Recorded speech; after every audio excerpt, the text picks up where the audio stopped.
All statements and opinions expressed by guests of the Adult in the Room podcast are strictly their own and do not necessarily reflect the beliefs or opinions of the host, producers, or advertisers. All interviews are presented in their most complete possible form in the interests of free speech. No statements should be interpreted as financial, legal, or medical advice. Listener and viewer discretion are strongly advised.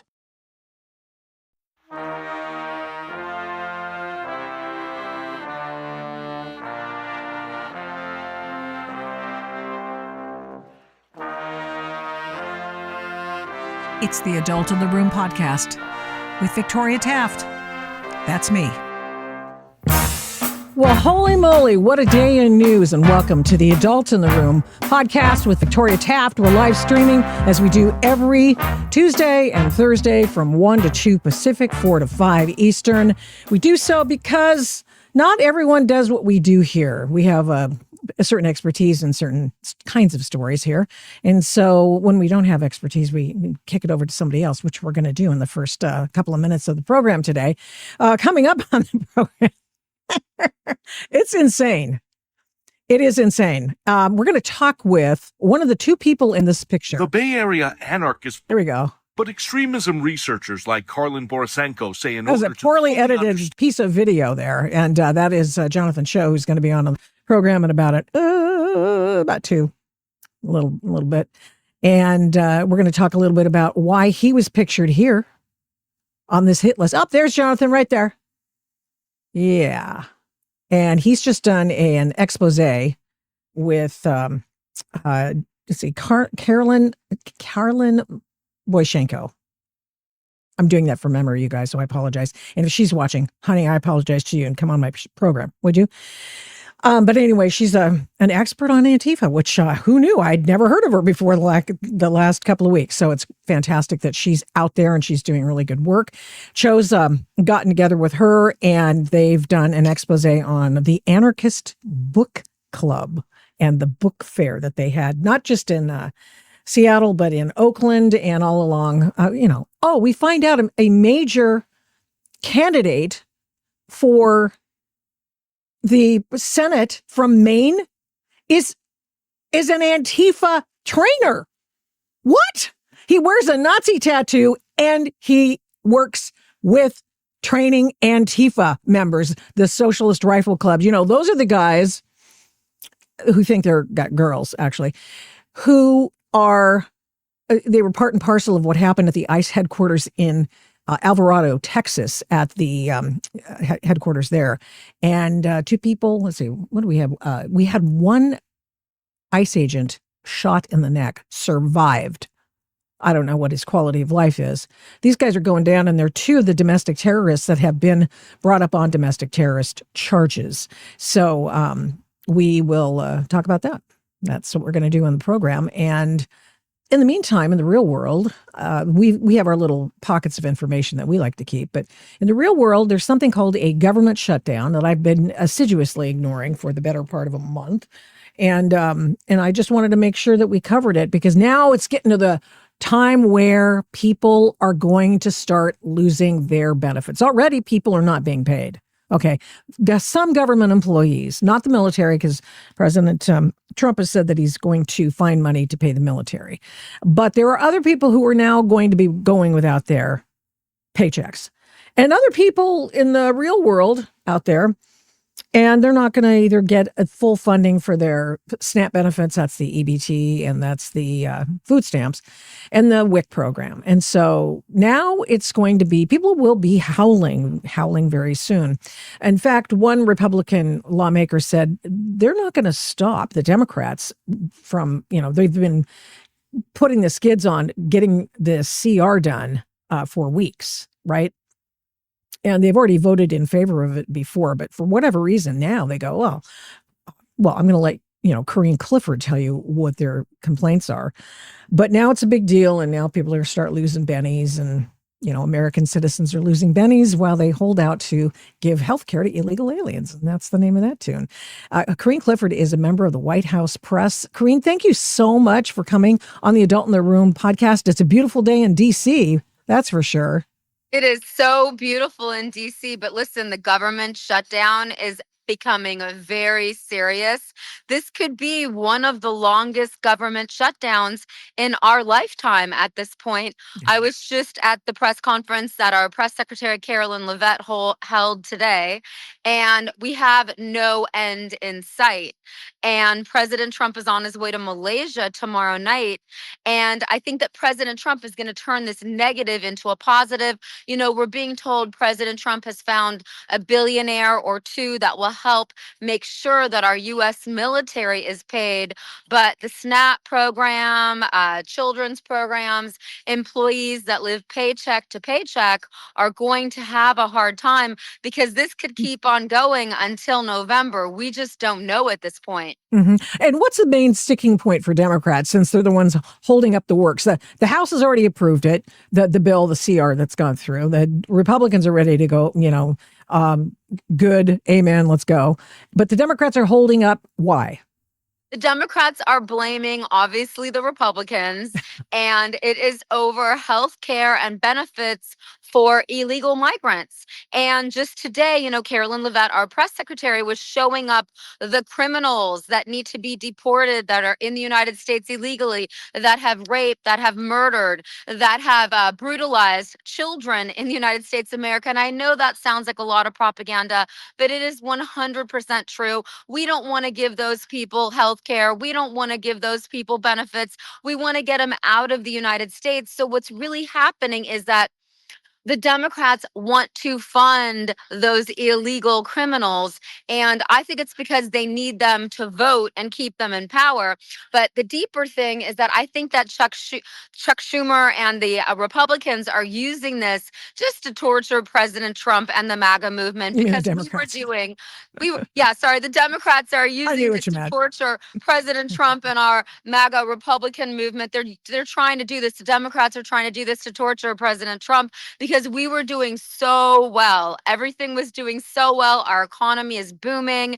And all of a sudden, Chuck Schumer and Hakeem Jeffries, all these guys have found a way to close the government and cause President Trump a lot of propaganda, fake news, and drama. So I think it's really just a bash in the head to President Trump. Right. Of course, he wants to keep going, but they can't stop. They won't stop trying to stop him. And what I think has been going on is that he's just been going 4, 5, 6 big things every single day since President Trump stepped into the Oval Office. Now, of course, they pretend that there's a problem with him putting in a ballroom at the East Wing of the White House.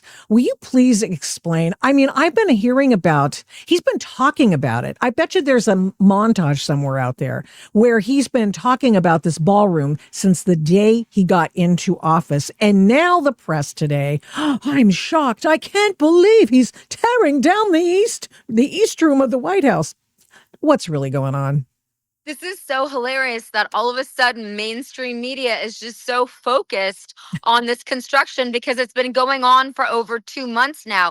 Now, for me, I work at the White House, so it's hard for me because I have to walk all the way around the construction to get in and out of the White House. Mm-hmm. But for normal people, no one should care about this construction because President Trump is paying for it out of his own pocket, and then generous philanthropists will pay for it. So it's nothing that U.S. taxpayer dollars have to worry about.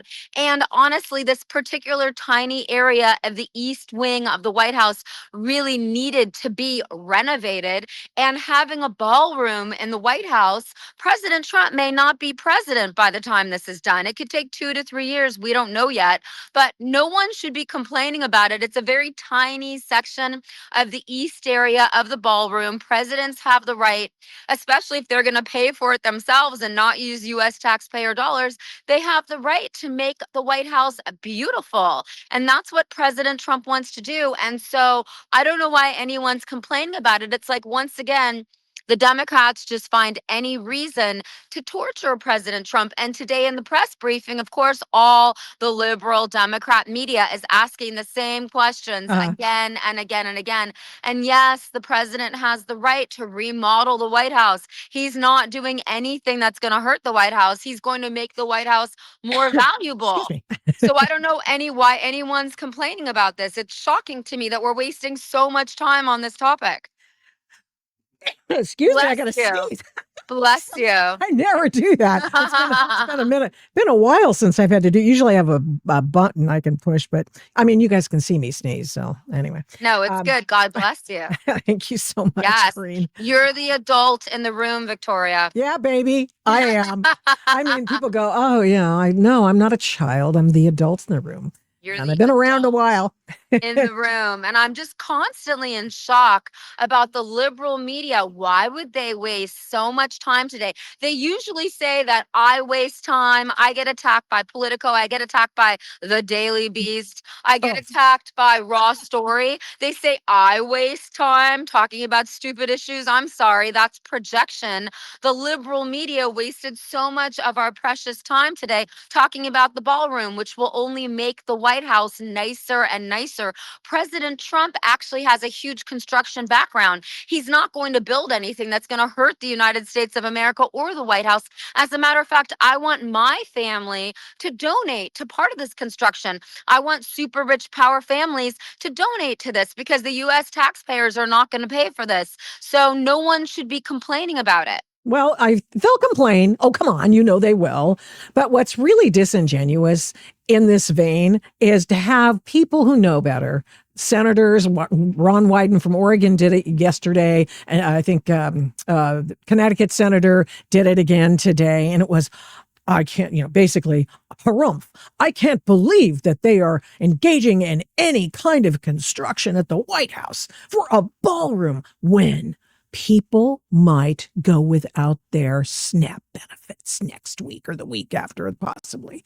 And it's just like, really, do you really think people are going to fall for that? Because we all know that no government money's going into that renovation at all. And they've been talking about it for months. So it's silly. It's just silly. And the Democrats are the reason the SNAP benefits may disappear. Yeah. So hopefully President Trump will turn this negative into a positive.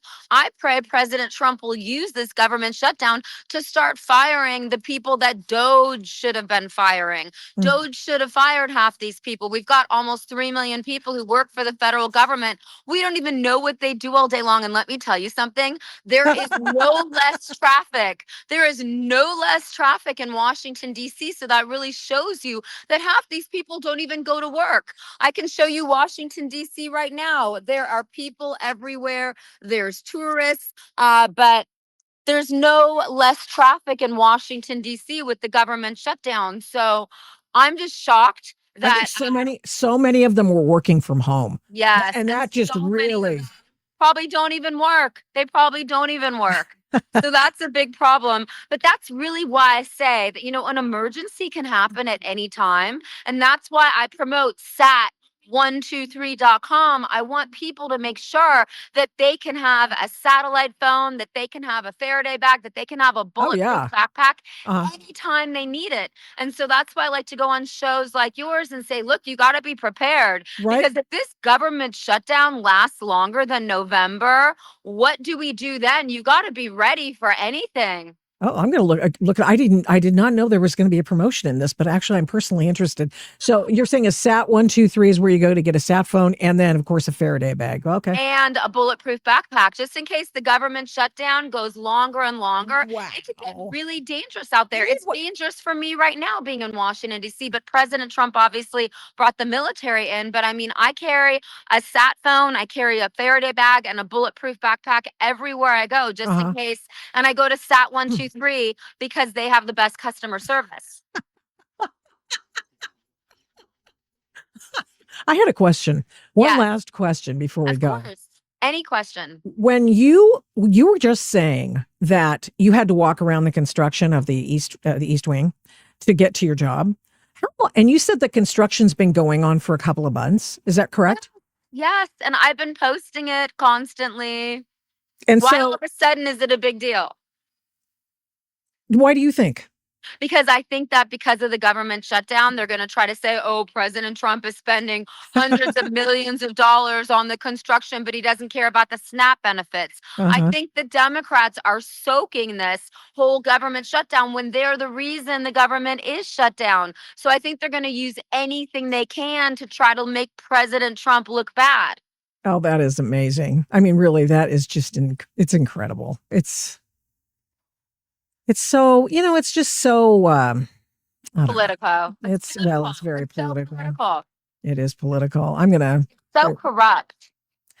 it really is. When it really does black pill a lot of people when they find out what entities are so corrupt. It's so saddening. It really is. But anyway, Corrine Clifford. Oh, yeah, go ahead. Listen, next week, President Trump leaves tomorrow night to go to Malaysia. I'm going to start confronting these Democrats because they're hilarious when you confront them in Senate, when you confront them in Congress. I mean, they are just hilarious.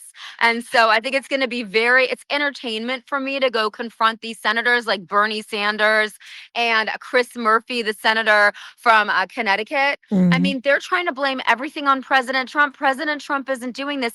As a matter of fact, I have a feeling President Trump is going to find the right billionaires to potentially fund the SNAP program and the military. If this goes on and on and on, President Trump knows every billionaire and they will step in and help.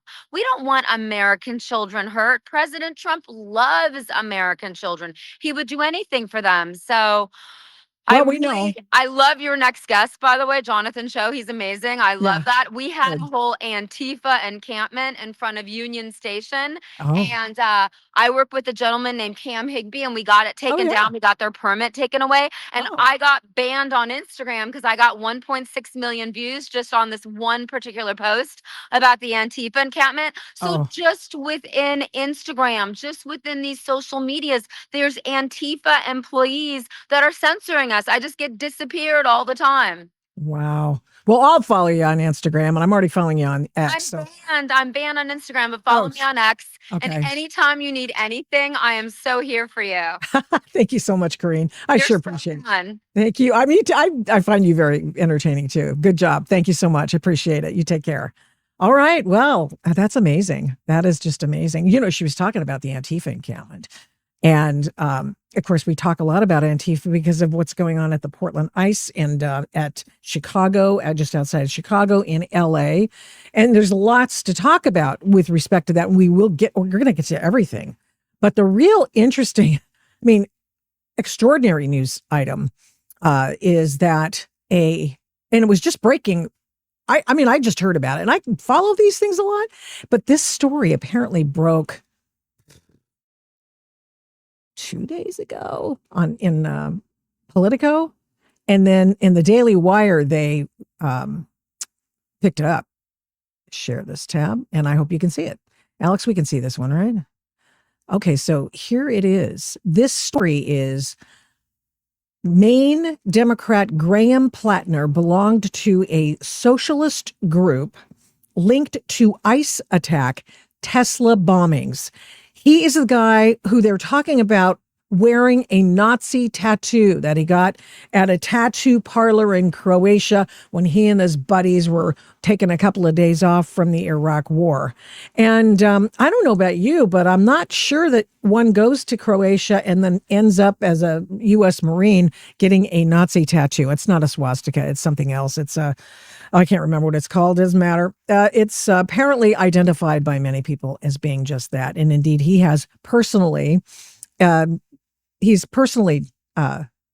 reflected on his tattoo and called it a Nazi image, some symbology from the Nazis.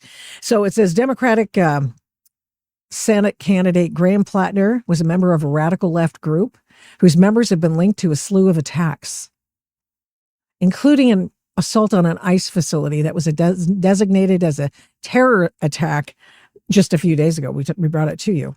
Maine's Democrat primary upended after CNN reported that Plattner had called himself a communist in post. So he went from being a his Nazi proclivities. By the way, the Nazis and the communists, they all have the same heroes. By the way, people always say, "Oh, they're terrible people," and obviously they're from the right. No, Jonah Goldberg put the light of that years and years ago in his book about that very, very issue. Maine's Democrat Senate primary reported that this guy was communist. So he goes from his communist background from U.S. Marines to a person who has a Nazi tattoo on his chest. He's apparently got it painted over, but there are reports that it's just a temporary tattoo. I have no idea. I don't do ink, so no idea. Don't care.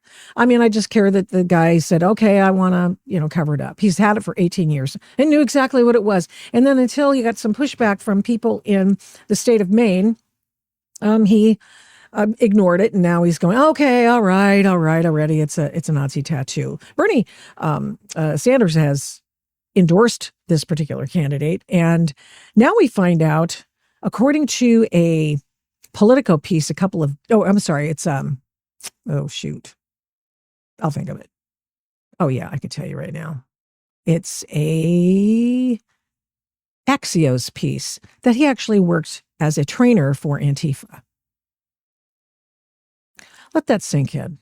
It's really weird. So this election cycle, we have a guy who with a Nazi tattoo, with a socialist, communist, he was an open communist, who helped train Antifa, and they put him up, and he gets endorsed by Bernie Sanders, who, of course, is a communist as well. I say this to my kids, and they don't believe me. No. Oh, he's a democratic socialist. Look, they call themselves that, but they have they completely bought the communist way of thinking. Socialism is always in service to communism. Never forget that. There's a reason for it. The end stage of socialism is communism. It's all about that. And you'll always notice that in these places that have communist governments, there's always the others, that's us, and then there's always the top cadre who get all the goodies and live in the best houses. They have the dachas on the Black Sea. They've got the wonderful, burg out in the little place out in the middle of some wonderful place in China. These guys get it all. The people, not so much. So anyway, we're looking at this article in the Daily Wire. It's just freaking astonishing. The Department of Justice charged the two suspects in that ICE attack in Texas in July. And they claimed they were domestic terrorists. And these two worked or were a part of the collective, the Socialist Rifle organization. And it's an Antifa /Trantifa thing. There are a lot of trans people in the Antifa movement because, as I pointed out in a piece that I wrote yesterday, which I'll fill you in on, they use these people who are marginalized a lot in their organizations, and it's happened from time immemorial. So anyway, check out the Maine SRA chapter. We're quite active, said the Senate candidate in April of 2020. He also said all cops are bastards. Only a moron would say that in 2020. We had plenty of morons on the streets and Antifa, BLM burning things down. And what did they build? Nothing. They took down statues. They took down buildings. They firebombed police stations. They hurt cops. They did all those things. Did they do one thing that was positive for the people of America? No. And so it is that this guy, who obviously had political aspirations, is now saying in just 5 years ago, people, that he was a communist and he was part of the Socialist Rifle Association. And then and he trained people in Antifa. I mean, it's insane. This is the same year that we've got a guy who is a scofflaw, extraordinaire, running for the Attorney General of the state of Virginia. And He wants to kill people. He literally said, and we're going to see those texts in just a second, literally said he wants to kill people, his political opponents. This is the extraordinary, excessive, revolutionary sounding people on the other side of the political aisle, and they're getting to positions of prominence. How do you have Kami Mamdani in the elevated position as being the lead campaigner, a lead candidate in New York City mayor's race? How does that happen? In a place where he says to Andrew Cuomo, and don't get me wrong, Andrew Cuomo, a crappy candidate and an even crappier person, but he's at least pulled the levers of power before. Poorly, I might add, very poorly, but at least he's had a job before. How about that? That's even more than Kami Mamdani has done. But here's the guy who goes to Andrew and also Curtis Lewa and goes, well, how is it that you don't go and visit mosques? How dare do you not visit mosques? Okay. And he poses with a guy who was an unindicted co-conspirator in the 1993 World Trade Center bombing, of which the cousin of Khalid Sheikh Mohammed, the quote-unquote mastermind of the 9/11 attack, he was a relative. I think he was an uncle of Khalid Sheikh Mohammed, or Khalid Sheikh Mohammed was his uncle. There were people. How do you look New Yorkers in the eye?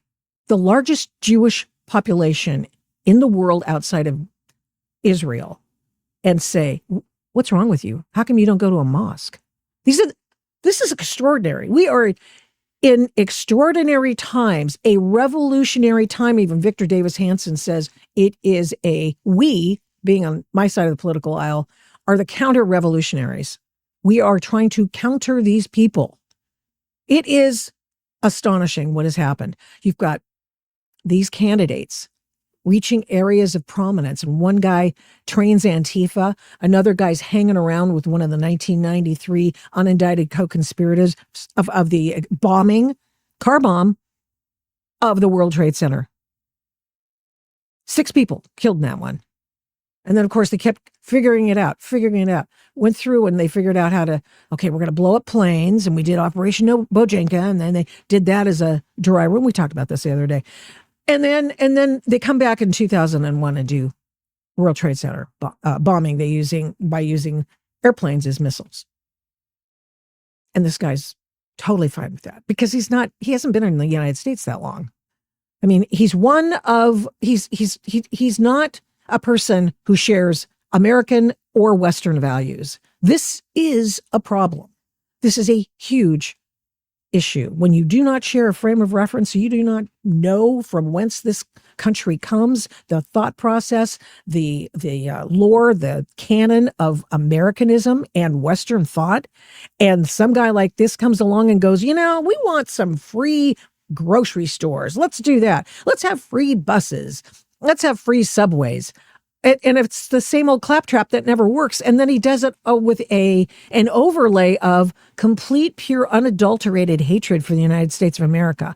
And then you realize, holy crap, these people are seriously deranged and they could win their races. I mean, it's just amazing. Really, just seriously. It's scary, frankly. It's frightening. Okay, so we told you that Jonathan Choe is going to come on. And we talked to Corrine Clifford, excuse me. And here's the other one, Jay Jones. Now, here we've talked a little bit about this guy. And Jay Jones is an individual who is running as a Democrat, although I'm sure he's a little farther left than that, in Virginia. He wants to be the Virginian Attorney General. He's running against Jason Miyares, who's a stand-up. He's been an excellent attorney general. And in my humble opinion, but he's also a righty. I mean, obviously, but that doesn't mean he completely disqualifies him from being the attorney general, the number one or number two person in the state that is tops in the legal department. That shouldn't it's not a disqualification. But I will tell you about this guy. So this dude, Jay Jones, you've seen and heard, maybe you've heard about the texts that he sent just a couple of years ago. And he wanted to put a bullet in the head of his political opponent. And here are the actual texts. These are the screenshots of the text. So they say nice things about everyone, LOL. If those guys die before me, he said, of his opponent who they were lauding at a particular event because they'd passed on, and this person had always worked across the aisle with the opposite party to get things done for the state of Virginia. And he said, if these guys die before me, I'll go to their funerals and piss on their graves. Send them out awash in something. And somebody writes, the person to whom he's sending them writes, Jay Jones, 3 people, 2 bullets. You've got Gilbert, this is the person of whom they're speaking, Hitler and Pol Pot. Gilbert gets 2 bullets to the head. Spoiler, put Gilbert in the crew with 2 of the worst people you know, and he receives both bullets every single time. The person to whom he's writing it says, Jay, please stop. LOL, okay. And this person writes, it really bothers me when you talk about hurting people or wishing death on them. Well, no, duh. Of course it does. Here, let me just add this one to the stage. You weren't simply asking questions, and you know it. I genuinely was. I wasn't attacking you. I was just trying to understand your logic. This is one of the later ones. You weren't trying to understand. You were talking about hoping Jennifer Gilbert's children, who were 2 and 5, would die. And the reason he's saying that is because he believes that they should suffer some consequences of being free with guns, which is to say the Second Amendment backers in the United States of America should have their own children taken out with guns just to prove that having guns is bad. I mean, why don't you just not give them to Democrats? How about that? Why do we do that? And then we probably have most of the deaths in America, and by deaths I mean the actual malicious gun deaths in America, by gangsters and others, because most of the gun deaths in America are with handguns, which is why I don't know why they always talk about getting rid of AR-15s, but it's mostly handguns, mostly suicides. So that's what plumps up the figures. But when you're talking about malicious attacks, well, most of those are Democrats. I've told you this before. Only when people feel pain personally will they move on policy. This is the person who wants to be the Attorney General of Virginia. I mean, I think Todd and Jennifer are evil and that they're breeding little fascists. Yes. 2 and 5-year-old kids. He wants them dead to prove a point. This of course comes on top of the fact that this person from a very privileged background, whose parents are wealthy and all this other stuff, and he's probably gotten a lot of stuff handed to him, and he's probably gotten away with a lot of bad acting.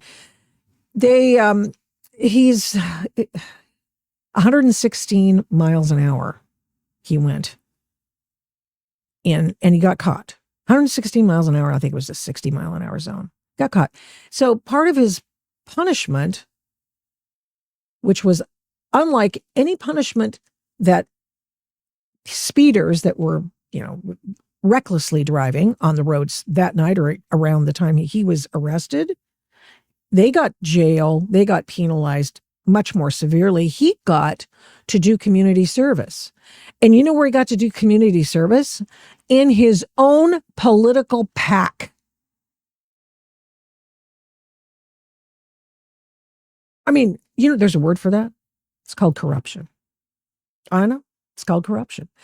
And I mean, it's just these unbelievable. Just unbelievable. It's frightening, actually. It's just frightening. Well, let's see here. I want to add this information. I want to make sure I can share my screen. And I want to make sure that we get a look at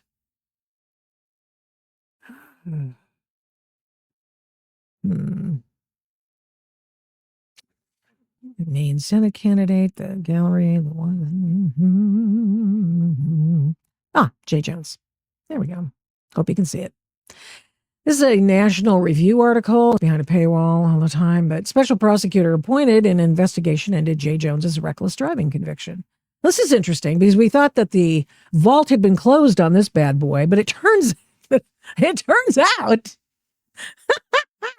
that there is an investigation by a special counsel or prosecutor, I'm not sure what Virginia is calling it, into Jay Jones's reckless driving conviction because it is such a whitewash for what they did.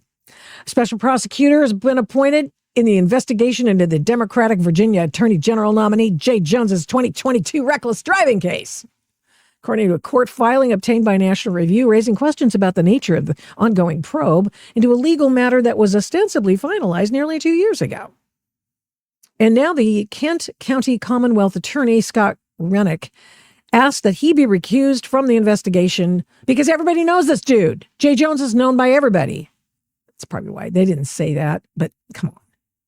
It's not uncommon for the Commonwealth's attorney to request recusals in cases where there are conflicts of interest. In fact, we would prefer that actually over somebody in the bag for someone coming over to litigate a case and to prosecute a case against someone. If they're their friend, it's truly amazing what evidence makes it or doesn't make it into a case when the prosecution knows. I just ran across another prosecutor. This is a Portland prosecutor, but, take it for what it's worth. This guy's failing up. This prosecutor in this case, he was one of the prosecutors in the Mike Strickland case. And like in the Strickland case, the guy must just get rid of evidence willy-nilly. There was another case with a guy, he used his gun. He's a pot store guy who's he's an owner or whatever. He was on premises with a gun. And there were two guys that came in and just ripped it blind. He just okay, we're out of here. And he ended up shooting people. I think he killed them. And he got off in a Multnomah County courtroom. But here's the thing. The prosecutor, same guy who prosecuted my friend now, Mike Strickland, for pulling a gun on Antifa, coming to attack him for the second time, and not even pulling the trigger or anything. The guy kept out exculpatory information. He kept out information that would help the defendant. This is the prosecutor. So don't tell me that prosecutors can't do something to tip the scales of justice. Lady Justice, lifting that blindfold a little bit, okay? Anyway, we continue. Jones's reckless driving case came under scrutiny after the Richmond Times-Dispatch exposed the conviction earlier this month, disrupting Jones's campaign for Attorney General. And let's see. Certificates signed by the representatives of the NAACP. That was another place where he got to do community service. And Mom Pack, that's his place. Attests that Jones completed more than 5 hours of community service for each organization in the 2023 calendar year. In order to complete that number of hours within 1 year, Jones would have had to dedicate 10 hours every week to Mom Pack and then 10 hours a week to NAACP, all while working full-time at the Hogan Lovells law firm. So that was not happening. No. That was not happening. So we find out that now it is under a special counsel. Wow. Maybe we'll get justice in this case. Maybe. Can you imagine a person who has such a malicious attitude toward people who have differing political views, wanting to murder their children, saying out loud that he would love to see the 2 and the 5-year-old in the arms of their mother with her weeping. That is a sick individual. That was written 2 years ago. That was not in 2020. That was 2 years ago. What kind of sick people are the Democrats putting up for their candidates? It is astonishingly bad. It is frightening. It is shocking. Absolutely shocking. You know something else that's shocking? Let me find this for you. I got to get this going. This is just,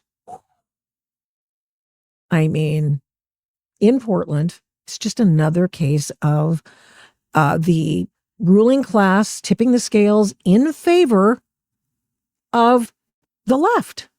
Happens all the time in Portland for sure. Now check this out.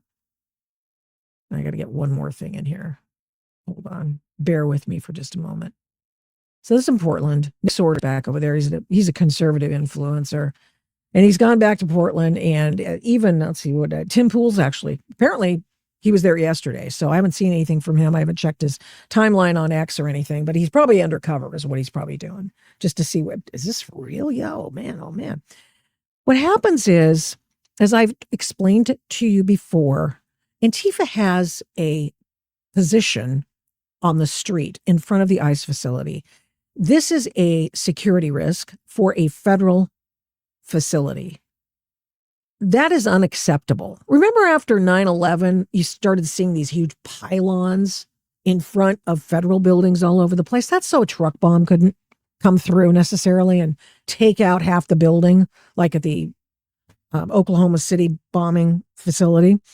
And so it's not secure. It's stupid. It's stupid to allow individuals who have malevolent tendencies and have demonstrated them and have attacked your people over and over since June 7th, that they should not be able to surround your facility. And indeed, it should be Portland police getting them the heck out of there. But no, Portland police won't lift a finger. In fact, Portland police are giving them cover. Here is a video taken by Nick Sorter, and it explains itself. We'll talk about it after I show it to you. I love that. Whoa.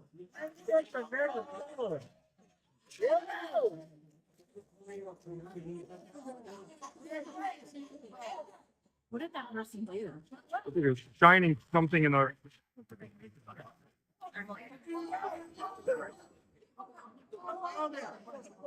They're hiding behind the sign.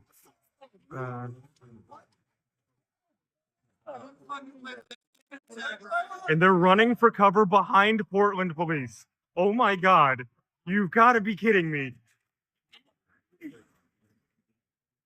We're not kidding.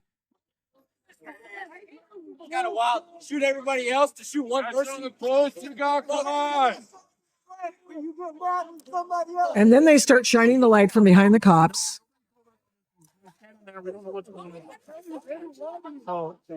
There was one cop looking at him. He's literally running behind you guys. And we don't. Okay. I can't even handle it. We'll do it silently. Let me just make sure I can get that sound turned down. Come on, baby. You can do it. There we go. So the Portland police are tipping the scales in favor of Antifa, and they have been for a very long time. And so well before 2020, where they started blaming people who were just holding a rally, for example, for the Antifa violence.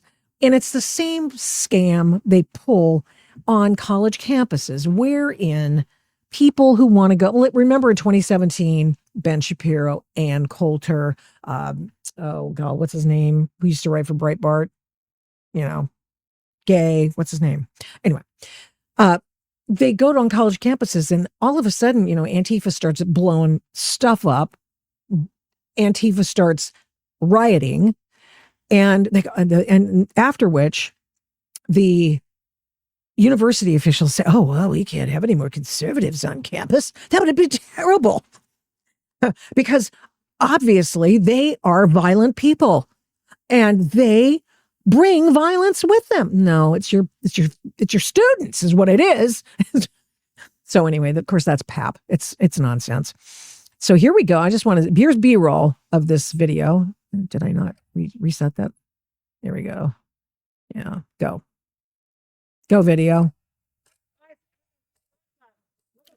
Look at this dude. Look at this old man right here with the walker. Oh no, I'm sorry. He's got a That guy's walking around with one of those e-bikes or, e-scooters that people just leave like they're trash after they're done using them. And they're supposed to pick them up and all that jazz. And sometimes it does happen and sometimes it doesn't. In fact, a lot of times it doesn't happen. Anyway, so here we go. You see the state of play. Here is the battlefield, if you will. And what's going on is of course, Teletubbies are out there. So everybody thinks, oh, it's just a party here. It's no big deal. Now check it out. Here come. Okay, that dude, get out of here. So these guys, somebody's running. He has just shown a big bright light in the eyes of the feds that are on the roof across the street at the ICE facility. And then these guys take cover behind these signs. These are Antifa people. And they shine a light into the faces of the ICE agents. And then watch this. They run, they're leaving their cover spot, and they're going and taking cover beneath the behind the cops. And here we go. Just can't get enough of that guy, can we? I accidentally just restarted it. And then there's this guy who goes and hides in the back. Then we've got our two flashlight people. I mean, what is that? A million candle power one? It's got to be bigger than that. So they're taking cover behind the cops. Now there's a cop over here. There's a cop over here watching them. This was known, what they did and how they were taking cover behind the Portland police, who do nothing to stop Antifa, by the way. They will do the occasional arrest, but you bloody well better be doing something very, very bad for them to take you in. So here they go. And now from behind the cops, they start shining the light in the faces of the ICE officers. Behind the cop, there's a cop over here, and he knows exactly what they're doing. He knows exactly what they're doing.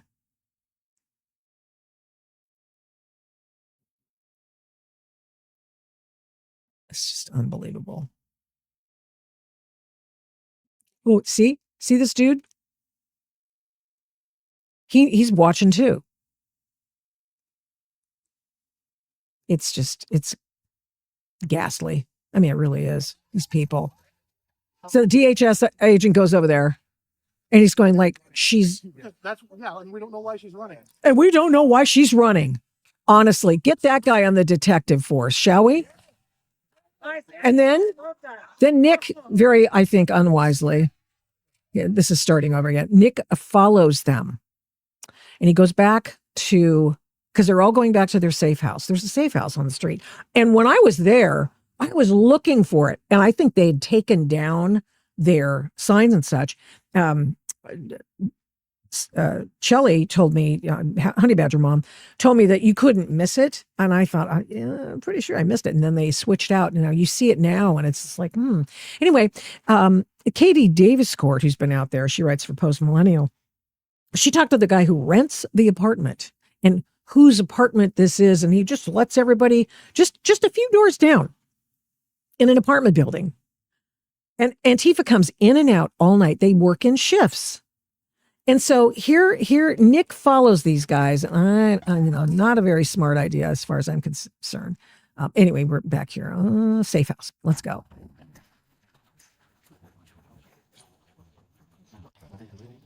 This is their room, 152, I think it is, their apartment. So Nick gets video. He's taking pictures of their inside. And they're, oh no, you can't do that. Have you ever seen that where you can't take video? This is sacred land.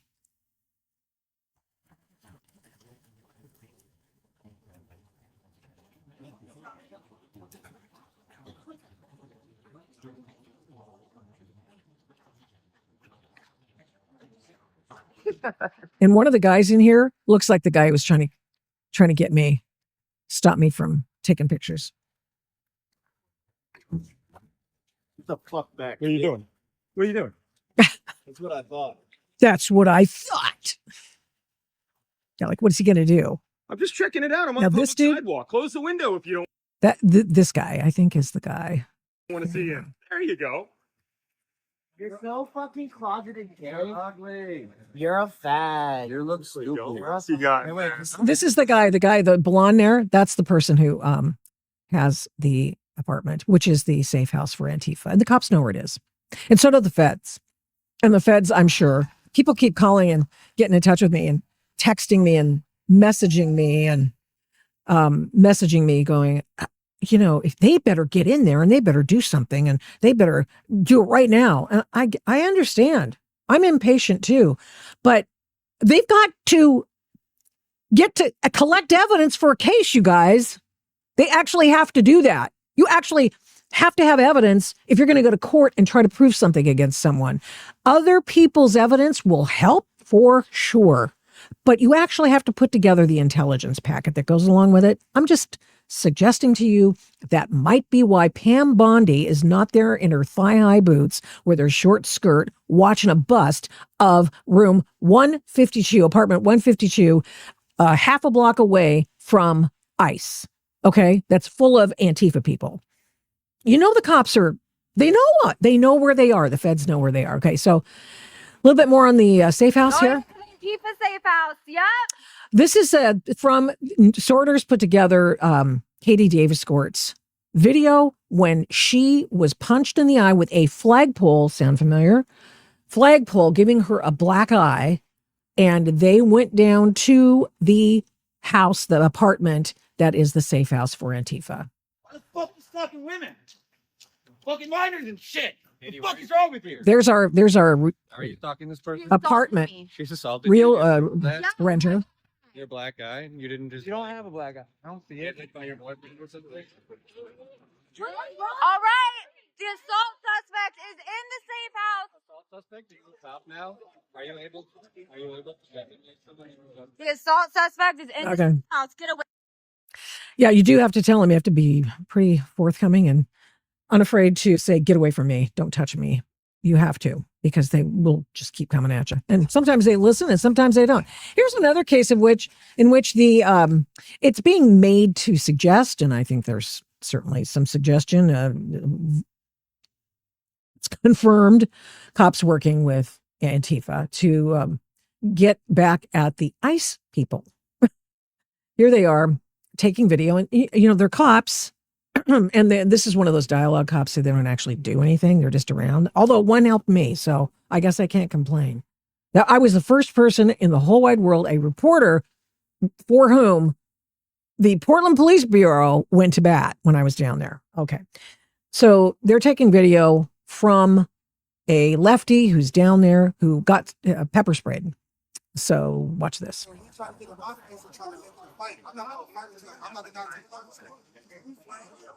Put your hands on me, guys. I'll be a problem. But at the end of the day, I'm just free protesting. I'm just supposed to I got a reputation. I got respect. I interviewed everybody down here. I interviewed police, everybody down here. Wow, why they down? What they down here for? My name is Tennessee. I have an Instagram. My Instagram is _Mike. Thank you, man.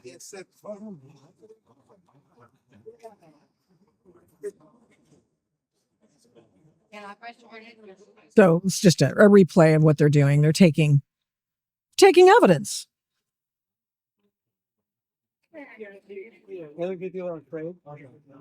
There's one block north of Lowell.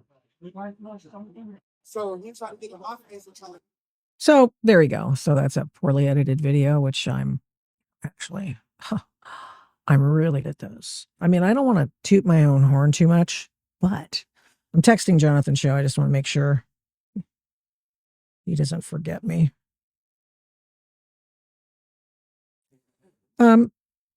Yeah. So Jonathan and another person coming on the scene have uncovered some interesting things at the anarchist book fairs that have been going on. And so I'll tell you about that coming up in a minute. I just wanted to make sure that he didn't forget us. Okay. One more thing before we get into the anarchist situation and what Antifa is doing to change They're actually changing some tactics, changing their apparel. They've got a new uniform.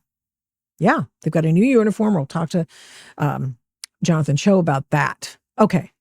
So, did you hear about this doggone FBI bust this morning? Did you hear this? I've got a story about it. Look, where is this? This is just, I was like, what? What just happened here? I mean, I was completely, I guess I shouldn't be surprised that there's gambling at Rick's. It's not that.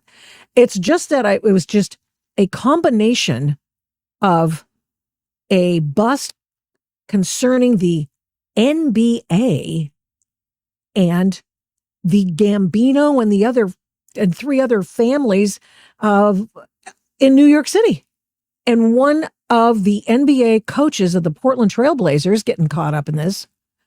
And apparently trying to bring in, he's a rainmaker for the mob. I wonder if he knew that.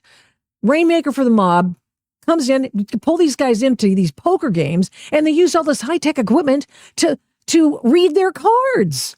They radar or some, this X-ray material. I don't know. They were looking at their cards. They have special counting, when you have the machines that shuffle the cards, they have special shuffles that come along that they can tell where the cards are. It's just I guess we shouldn't be surprised, but I have to say, defendants are charged for their alleged roles in both schemes. So crazy. This alleged illegal gambling operation hustled unwitting victims out of tens of millions of dollars and created a financial pipeline for La Cosa Nostra to help fund and facilitate their organized criminal activity.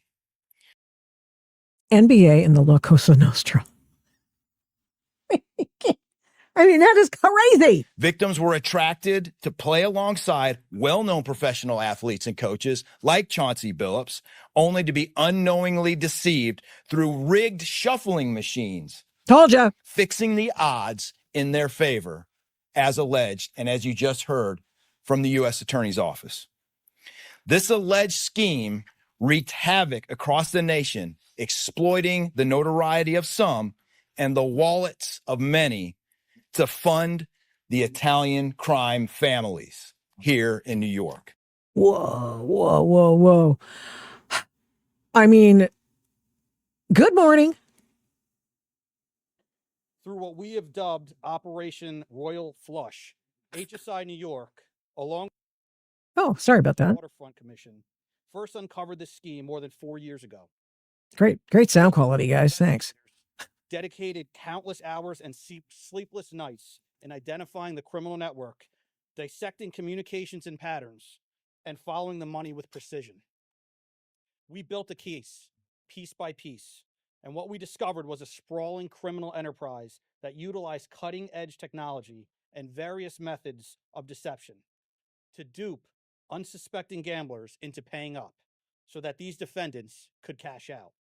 The first case, Operation Nothing But Bet, exposed a gambling ring built around professional basketball, where players and associates allegedly used inside information to manipulate prop bets on major sports betting platforms. They placed wagers on unders on players to score less, rebound less, assist less, using information that was not yet public. In some instances, players altered their performance or took themselves out of games to make sure that those bets paid out. One example occurred on March 23rd, 2023 in Charlotte. Terry Rozier, an NBA player now with the Miami Heat, but at the time playing for the Hornets, allegedly let others close to him know that he planned to leave the game early with a supposed injury. Using that information, members of the group placed more than $200,000 in wagers on his under statistics. Rozier exited the game after just 9 minutes, and those bets paid out, generating tens of thousands of dollars. Listen to this. Profit. The proceeds were later delivered to his home, where the group counted their cash. As the NBA season, How do they know that? his career is already benched, not for injury, but for integrity. As a result of this investigation, 6 defendants, including Rogier, are now facing conspiracy to commit bank and wire fraud. In a second case, No bueno. Operation Zen Diagram, investigators uncovered a long-running scheme in which members and associates of several well-known organized crime families rigged high-stakes poker games across the country. These operatives included capos and multiple soldiers from the Bonanno, Gambino, Lucchese, and Genovese crime families. How's that all? Bringing 4 of the 5 families together in a single indictment is extraordinarily rare. It reflects how deep and how far this investigation reached and the skill and the persistence it took to get here. That work uncovered a deliberate, technologically sophisticated operation designed to carry out their crimes. They used custom shuffling machines that could read the order of cards, barcoded decks, and hidden cameras built into tables and light fixtures. The organizers also enlisted well-known public figures, former and current NBA players and coaches, including Chauncey Billups, the head coach of the Portland Trailblazers, an NBA champion and a Hall of Famer, to make the games appear legitimate. So crazy. Victims believed that they were sitting at a fair table. Instead, they were cheated out of millions. One victim in particular lost $1.8 million. In total, Wow. losses exceeded $7 million and continue to climb. Wow, wow, wow. I mean, I was just blown away when I literally woke up and I heard this and well, look, I don't like to brag. Okay. But a person who does some gambling that I know of, who happens to be my son-in-law, and he knows a sharp when he sees one, okay? And he has said of me that he has never seen someone who can do so much with a $20 bill as I can. In fact, he has seen me at least a couple of times turn a $20 bill into 25 cents, just like that, in a slot machine. So I like I say, I don't want to brag. So I don't know anything about gambling. And I just thought, holy crap, this is like Pete Rose-ish kind of stuff. You've got a guy shading the points and doing the under and just to meet the betting line. Oy, oy, oy. Dude, no way he's done. He's done. He's going to be Pete Roseified. Okay. Jonathan Choe's here. I'm going to bring him on. Jay Choe. Hello, Jonathan Choe. Choe Show. How are you? I keep forgetting. Is this live? It's live, dude. It's totally live. Oh my gosh! Good thing I actually made it on time. I appreciate you being here. Where are you now? Where do we find you, my friend? I'm now back in Seattle after several weeks of traveling in California, Bay Area. I tried getting you on last week, and you go, I'm a little out of pocket this week, and I saw the results of your work. Shall we show people a little bit of a vignette of what you've been doing? Sure. I've been doing a lot of things, so take your pick. Oh, okay. Well, I was just doing the one that you did with Karen. Is it Carlin Yeah, Carlin Borisenko. Borisenko. Okay, I just didn't. Let's just see what we have here. I got you up here. Blah in a blah blah blah. Here we go. Here's your hit list. Here's Jonathan on a hit list right here, and you guys are right there. Who was the third guy with you again? Just to be clear, this wall of fascists was at the Vera Center at Climate Pledge Arena. It's Matthew Adams is the other citizen journalist there. So we were all on this wall. By the way, Katie Davis Court's also on that wall. Who's a Seattle journalist, along with Cam Higbee, another independent journalist. This okay. network. And so you're going to get a really inside look at I was going to pull this. I'll just turn down the sound so that we can just listen to you talk about that. What are you doing here, Jonathan? So we infiltrated a anarchist book fair in Oakland and Seattle. What we're looking at right now is footage from what we saw in Oakland. It was the Bay Area Anarchist Book Fair. And again, pretty innocuous, right? Everyone thinks book fairs. And I've heard about these anarchist book fairs. I'm like, I'm not going to go waste my time there. What are they going to do? Just trade, reading material? But Carlin said, hey, look, you guys are now trying to plot out Antifa.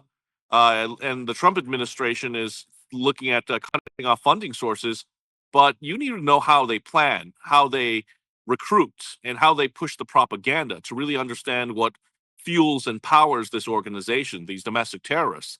And lo and behold, I'm so glad we went because I finally saw with my own eyes what really happens here. It's more than just a good read. I mean, you had sessions on DIY abortions. You had sessions on how to recruit for anti-ICE activities and sharing new tactics on how to go after immigration officers. So again, we saw a smorgasbord of calls for violence, recruiting new Antifa members, and of course this propaganda, which also included a lot of Satan worship and stuff from the occult. Mm-hmm. You also mentioned in this video that you guys did that the Antifa is now changing its uniform a little bit. Can you talk about that? Do you recall? Do you know what I'm talking about? Yeah, absolutely. So this was in the anti-ICE session, extremely controversial. The fellas actually came out wearing keffiyehs, you know, those checkered scarves that you see Hamas terrorists wearing. Yeah. And they didn't want to show their identities. They wore sunglasses, covered their faces, and their voices were also altered. That's why it was kind of hard to hear because they didn't want to give it away. But they took all these steps because they know they're now being scrutinized. And what they called their outfit now was something called keffiyeh block instead of black block, what we're used to seeing with Antifa, wearing black helmets, black goggles, and black, ski masks, essentially. They know that the feds are going to be targeting Antifa, so they said, we're going to change up our look. So whenever we go to these ICE protests and, rallies, we're going to wear these outfits, so we just mix things up. Mm-hmm. Crazy stuff. Yeah. It's one of the reasons why I talk about Antifa as being a legitimate target to go after because they are an organization. They may be not necessarily involving themselves with other cells, but they are organized. They have a flag. They have uniforms, as you've amply pointed out. They have canon, which is what this literature was. They have they have teaching and they have training. They have a handbook. They have oaths. They have a uniform, as I mentioned. These are all things that are part and parcel of an organization. These people are organized. And then today, Jonathan, I don't know if you saw this, but we find out, at least I found out today for the first time, that a Senate candidate, the guy in Maine who has the Nazi tattoo on. Well, he's done something even worse, I think, in my estimation. Nazi tattoos are not a good thing. I'm not suggesting that they are, but when you are a trainer for Antifa, that's a problem. Did you hear that? Training? Yeah, I saw that. Yeah, I actually retweeted that story as well. But okay. I saw the photos, these Antifa militants. I mean, they're literally holding an Antifa banner up that with a rainbow, with rainbow stripes as well. And again, as we all know, and independent journalist Andy Knows reported on this as well, a lot of the Antifa members are disgruntled transgender youth and people in the LGBTQ movement. So I saw that as well firsthand in Oakland and at the Seattle Anarchist Book Fair as well. And I think that's the saddest part here, right, Victoria? It's like, yes, their ideology is dangerous, it's evil, it's destructive, and they're labeled domestic terrorists. But at the same time, I look at a lot of these young people as lost youth. They need purpose. They're looking for meaning, and this is where they're finding it. I'm going to tell you something. I don't know if you could see this right now because I don't think my screen share thing is working properly. But I just wrote a story yesterday out of the that was from a part of the Ninth Circuit Court of Appeals decision that said that Portland in Oregon has no right to tell the president of the United States that they can he can't send the National Guard. So in this Ninth Circuit Court decision, Jonathan, I want to get your take on this. In that decision, he talks about, or they talk about how Antifa used people who are homeless to run cover, to do things on their behalf, so that they get arrested and they're cannon fodder. Basically, is what's going on there.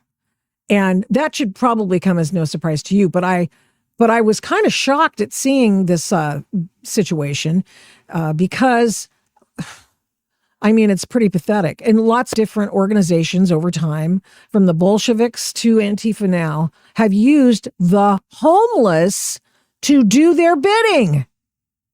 It's shocking. And of course, we talked to Ryan Morrow the other day a couple of times about his new report about how the homeless industrial complex is being, taken over, I suppose, by Antifa. What do you make of that? Well, yeah, the report you're referring to that Ryan primarily authored from Capital Research, that was done in conjunction actually with Discovery Institute, where I'm still a senior fellow. Mhm. And I presented that report to President Trump.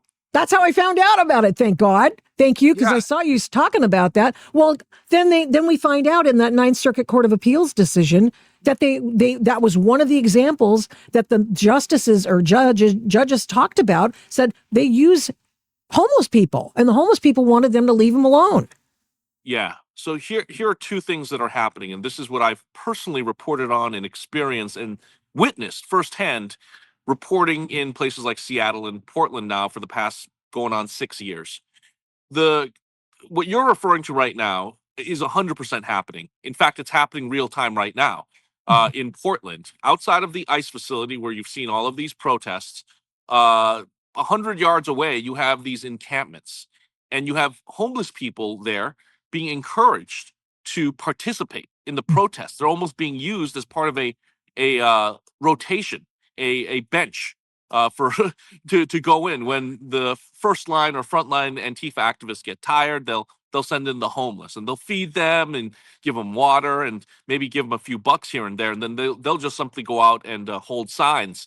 And of course, not everyone agrees to do that. So that's one thing, and that's also been happening in Seattle. The other related piece that I presented to the White House in terms of this research is that there is a nexus between Homeless Inc., the homeless nonprofits, the housing sector, and how they're essentially in bed with a lot of these Antifa militants who work at these places. So while Antifa may not be getting direct money from the feds and our taxpayer dollars, they're getting it indirectly because they're working for these organizations. And in many cases, groups like Stop the Sweeps, it's a far left activist group that intentionally disrupts homeless clearings in cities like Seattle and Portland and Texas. What they're doing is they're trying to manufacture this crisis to show the police are bad, which is why we're at this point in this country where there's still places where defund the police is alive and well. Yeah. And with respect to these, look at the hit lists that we see here. We see there's one outside the ICE headquarters as well. Yes, I'm on that one as well. I'm everywhere, unfortunately. Yeah, it's these people they're not playing. I'll tell you that much. Yeah, I'm living rent free in their heads. But all joking aside, yeah, we're taking it seriously. Sure. This is crazy. I don't want to be on a hit list. Sure. Yeah, I don't want you to be on a hit list either. But what do you think about this? Have you talked to the authorities about the fact that you've been put on these hit lists? Well, I haven't personally, but my colleagues have reported it, and we've been reporting on it as well. But look, what's happening here is that you have these far left activists now recognizing that they're losing the narrative. They're losing the information war. Because before, you didn't have the journalists from all over the country flying in to cover what's happening. Now you do. And what that does, it further exposes and amplifies the bad behavior happening. So the video don't lie, as I always like to say. And when Portland officials or far left activists say, oh, Portland's great, it's safe, nothing's happening here, it's all peaceful, you've got dozens of reporters now, even from national networks, showing actually it's a problem. Yeah. And again, that's why we were invited, 12 independent journalists, just to be clear, they're independent journalists, invited to the White House a couple weeks ago to present to the president, the Department of Justice, AG Pam Bondi, Kristi Noem, Kash Patel, basically what we've uncovered, what we've been reporting on, and also what we've experienced at the hands of these Antifa militants, many of them who have attacked the journalists on the sidelines, myself included. Yeah. Yeah, you be careful out there. So you're in Seattle currently, but are you going to head out to Portland? I know Tim Pool's supposedly there as well.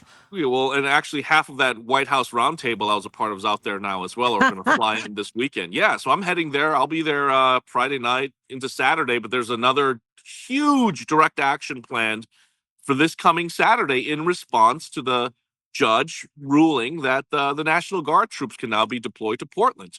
So they're there. The troops are there right now. There haven't been any reports of them being spotted in front of the ICE facility, but we're expecting any day now.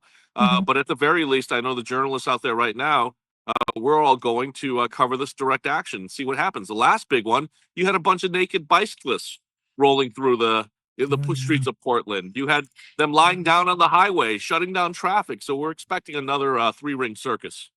You know, I think people as a three-ring circus, so aren't we funny? The Teletubbies are out there and all that stuff. What really annoys me and really gets me going is the fact that these are Antifa no-go zones. You can't just, there was somebody who put a cop on, on X yesterday talking about, well, we can't, it doesn't matter if they block this street. It's no big deal. There are other ways to get into the neighborhood. No, wrong answer, pal. That is the wrong answer. They are in an area that is right around the ICE facility. It's a security problem. Absolutely a security problem. And I just, how in heaven's name does the Portland Police Bureau allow that to continue is just astonishing to me. They've just completely lost the plot. Right. And I want to be very clear. I don't want to throw every single rank and file officer under the bus, because it's not the rank and file, from what I'm hearing, who are, beholden. You saw Sorter's video. You saw Sorter's video, right? Yeah, no, I've seen him, and I'm talking to Nick all the time. He's a friend of mine, and he's one of my colleagues, and he's on the ground, and his reports have been incredible, and he's been exposing the truth.